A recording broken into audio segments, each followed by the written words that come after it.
What is up, everybody? It's your boy Doody back again with another video, and this time we're taking a look at our boy DSP's daily rap video after the first day back from the vacation, or the staycation as DSP likes to call it. He did celebrate a milestone this weekend.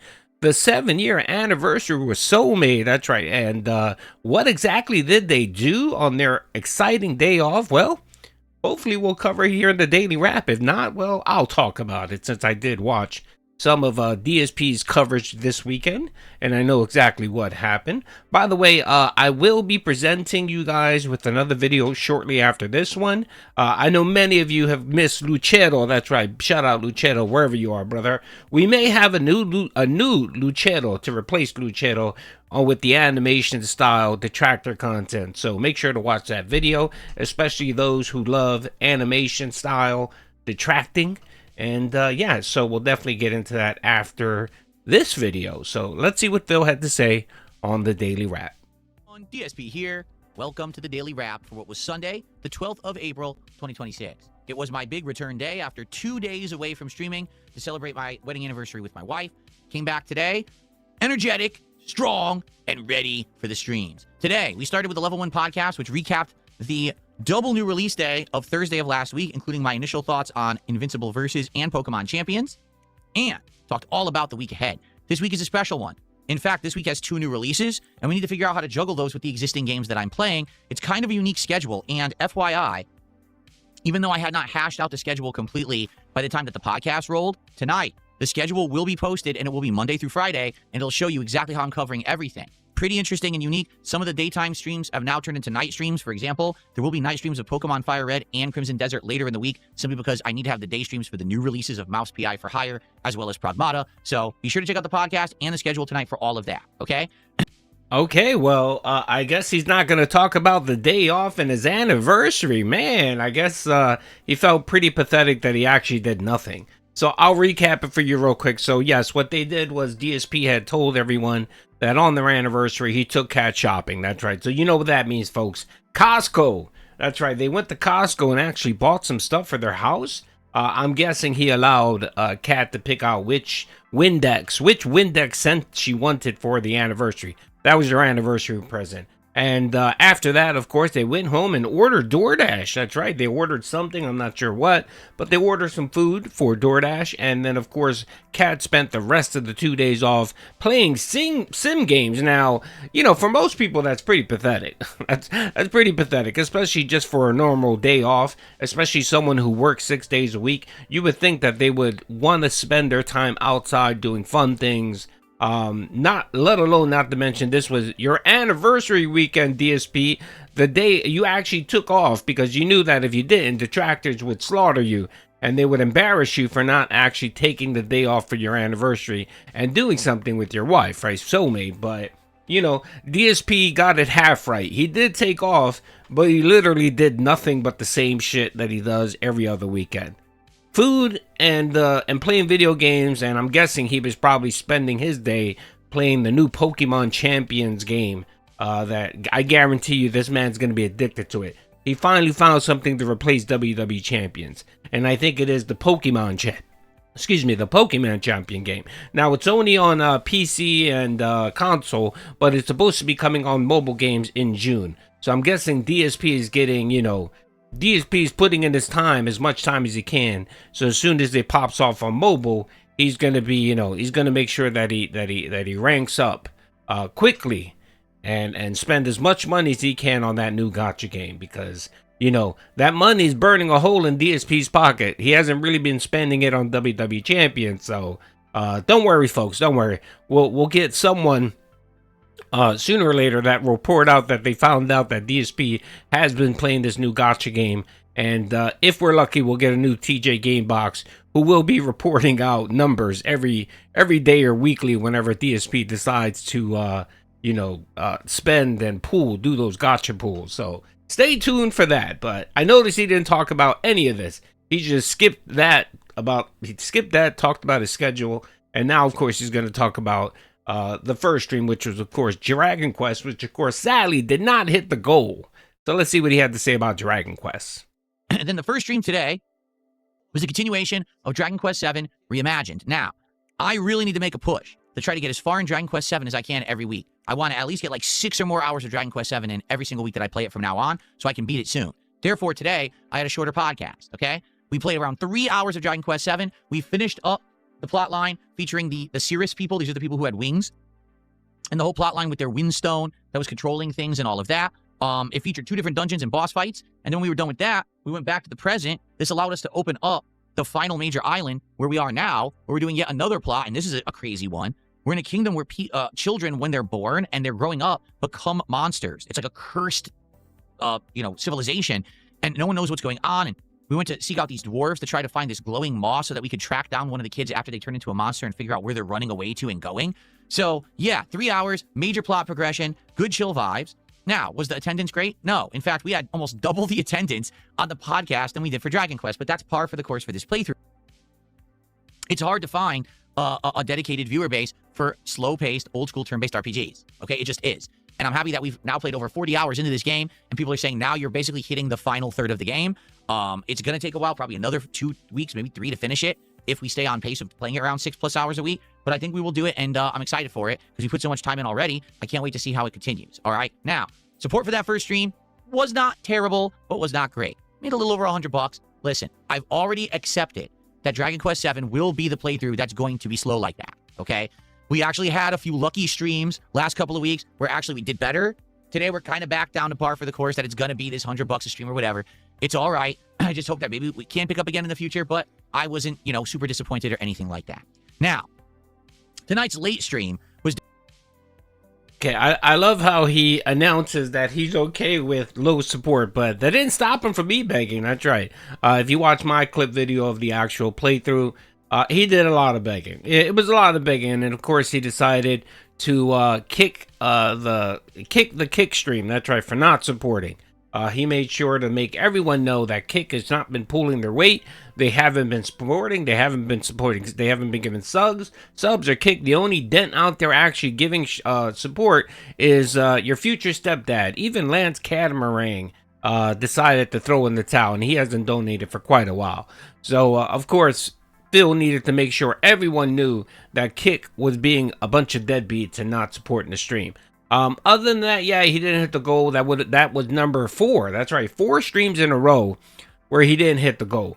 Now, it's a pattern, folks. This is nothing new. I made the announcement last marathon where I said, I think he didn't do great the last marathon. I made about $400, but the streams preceding the marathon were low supported. Like it's a pattern with Phil. It's really funny.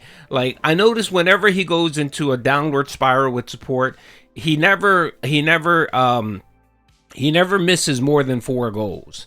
Like the last time this happened, during the last marathon, after the last marathon, there were 4 streams where he didn't hit the goal, and then miraculously the next goal, the 5th stream, he hit the goal. Same thing here with RimWorld, and it seemed to be RimWorld.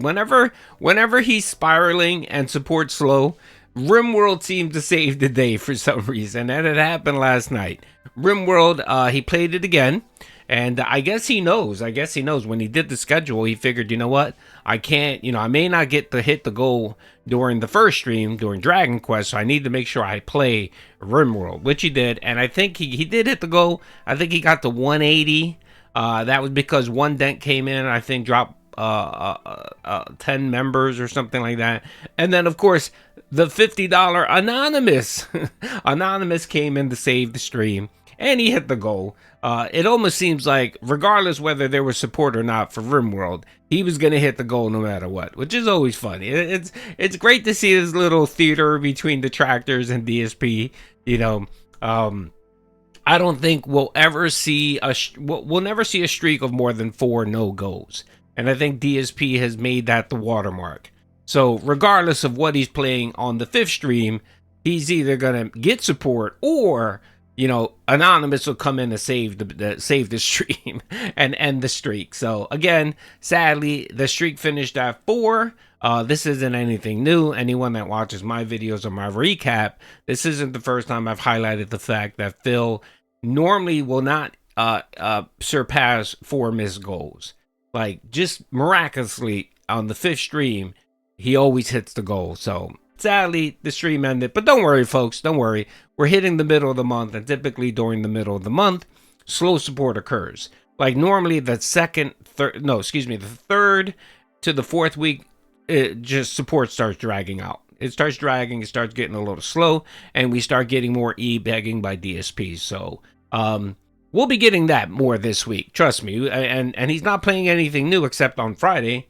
So tomorrow, Wednesday, and Thursday are just going to be the same old boring shit he's been playing the last month or so. RimWorld and Dragon Quest. Who cares about that? And Pokemon, of course. He might hit the goal with Pokemon because the Dents love to come out and support the children game, the children, Pokemon games. So plenty. Princess Luna will come out and name a Pokemon for $20. All right, let's see what else he had to say about RimWorld. It's definitely something that people were excited for. RimWorld, but me starting a new run now with DLCs and mods enabled. And so we sat down and talked and said, we're going to do the Biotech DLC. We're going to enable a bunch of different mods. And if you're wondering, well, what mods did I enable? Check out the videos from tonight. At the very beginning of the first video, we enabled the mods live so that the viewers could actually see what I had on. And don't worry, I didn't put on a bunch of mods that cheat and make the game super easy. It's just like quality of life mods, things that make things a little bit easier to figure out.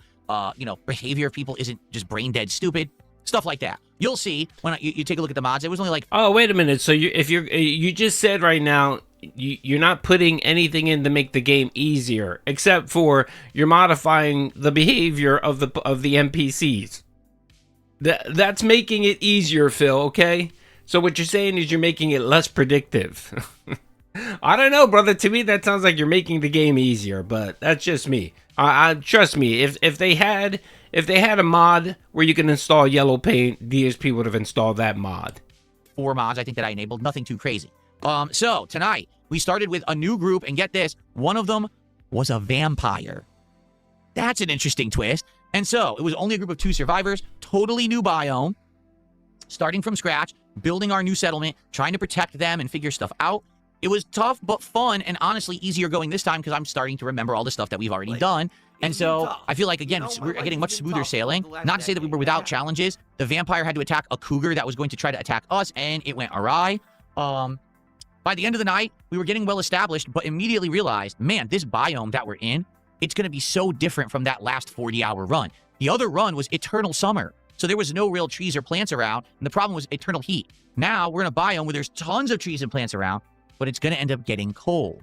So we have to prepare for that. It's going to be very different. And of course, we also are going to have to prepare for whatever happens with this vampire, who is going to be very different from a normal human. So with all that going on, all right, absolutely crazy stuff, and definitely excited for the future. The viewers loved it, okay? We had pretty good attendance. Not amazing, but good attendance, and support was great.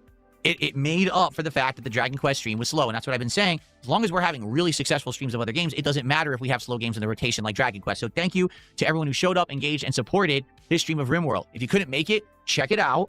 The videos will go live tonight, and this playthrough continues Tuesday night. So you got to be there Tuesday if you want to see it continue, because it's going to be sooner rather than later this week, okay?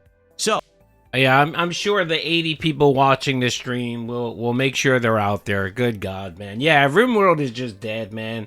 He was pumping out, 120 people watching it last night. That shit was super dead. I caught a little bit of it. I'm not gonna lie. Whenever he plays RimWorld, that shit just puts me to sleep, man. It's like Ambien. It's like, yeah, because he plays it in such the worst way. And he's just sitting there and waiting for his dents to tell him exactly what to do every single fucking move. God, man, it's like watching a handicapped person, having a personal assistant helping them with every fucking function, wiping their ass, walking, what have you. It's just terrible. I tried watching it, the clip, and I just fell asleep. All I knew is watching a little bit this morning, of course, the big ups to Anonymous. Anonymous came out and saved the business with his $50 tip, which, of course, had some weird message attached to it, which sounded vaguely like DSP, but whatever. And again, it all comes down to Phil making sure that he doesn't miss the goal 5 times in a row. Because if he misses it 5 times in a row, then he's going to have a serious, meeting, a board meeting with his dens, because they need to cough up money for him. Because he can't be working just for, $100 a stream. There's no way Phil can continue operating his business on $100 a day. especially when most of it comes from YouTube.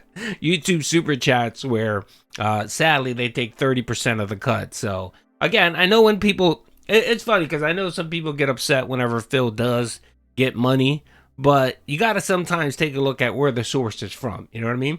If he's getting PayPal and Kick, then yeah, you know, he's making more money than usual. But most of his money is coming from YouTube support. That means YouTube's taking 30% off the top. And yeah, I mean, he can hit the goal of, say, 150. But if most of those are super chats, there's no way he's not even coming close to making $150. So again, that's for people who care about that. I don't care that DSP actually gets money or whatever. I just love enjoying following when he doesn't hit the goal and he loses his shit. He loses his mind. You know, he retcons his whole life. You know, he goes into the whole financial audit. That's, to me, that's why I like and enjoy. I enjoy when Phil doesn't hit the goal. Other than that, I personally really don't give a shit. But, you know, I understand that some people want to see him destitute and poor and in the gutter. I get that. Trust me, I get it. But, you know, it is what it is. All right. He's going to talk about the rest of the week. No one gives a shit, Phil. No one cares about your schedule. And the people that do care about your schedule, they can find it, okay? You post it everywhere. You talk about it 100 times. You don't need a 10-minute daily wrap to highlight a fucking schedule. Look, this video, I sped it up. It's 7:46. It was really about 10 minutes. 5 minutes of it was him talking about what he did during the day. The rest of the fucking video is him talking about the schedule. Really, the schedule. What he's going to be doing. Oh, God. Anyway, you know what? I'm going to cut it here, folks. I think I've tried to analyze this enough. I tried to analyze this insanity enough. Let me move on. And by the way, don't forget, I'm going to be making a video next where I will be highlighting a new animation style detractor in a new series that if you like Lucero, you might like this. So make sure to watch that video. Peace out, everyone.